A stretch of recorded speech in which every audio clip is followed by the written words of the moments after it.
There are certain points in the body that regardless of how big someone is, how many times they go to the gym, they're gonna feel pain. And these are really important to keep in mind. If you don't remember anything from these videos, this is something for you to remember. The first way is actually with a simple palm strike technique. So you can just open your hand if you're practicing and you see the meatiest part of your hand, that is what you're going to use to strike. So my hands are up here. When people think of the power of a strike like this, they might think that the power of the strike comes from the arm, but it actually comes from your waist.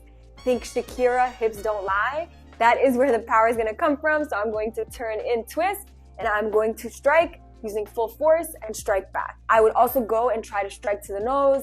Remember, in a real life situation, no one's gonna be chilling like this and letting you strike their face.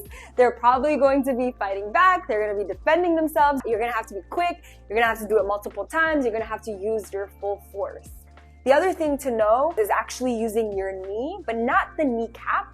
It's the area right above the kneecap, the meaty part right here. And what you're going to do is you're going to strike to the groin using your knee. This is something that you've probably seen before. Again, you're using the force of your hips to come in with that strike. And remember where my hands are in front of my face because I'm protecting my weak points because I know that the person is not going to be standing. They're going to be striking, fighting back. And I want to protect myself. I want to be able to block if I need to. Oftentimes people will think, okay, I'm going to kick, right? But in a public fight, in a public violence situation, you're not going to kick. Why? Someone can very easily do what? They can grab your leg if you're bringing it up really high. What you want to do is actually do something where you are stepping into the knee. This person would buckle over if you do that. They would have to bend down to grab your foot that way. So you just want to step in, constantly step in multiple times. And again, your hands are up here protecting your face if you need to block because you know they will be striking.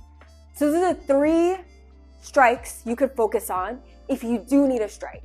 Remember that there are legal reasons and there are physical self-defense reasons why you might not resort to a strike as your primary source of self-defense. Why? Because if I strike naturally, what is the person going to do? They're probably going to strike back. And in some contexts, that could actually escalate the violence that you experience in that moment. Sometimes using grappling techniques, getting out, blocking, using voice, using situational awareness can go much further in a self-defense scenario than automatically thinking to strike. The other thing is legally, there are legal repercussions for you choosing to strike a person, even in self-defense. And unfortunately, there are a lot of people who have been impacted by these laws, especially women who have used self-defense to protect themselves, but have been unfortunately impacted by the criminal justice system in a way that has been harmful to them as survivors of gender and hate-based violence.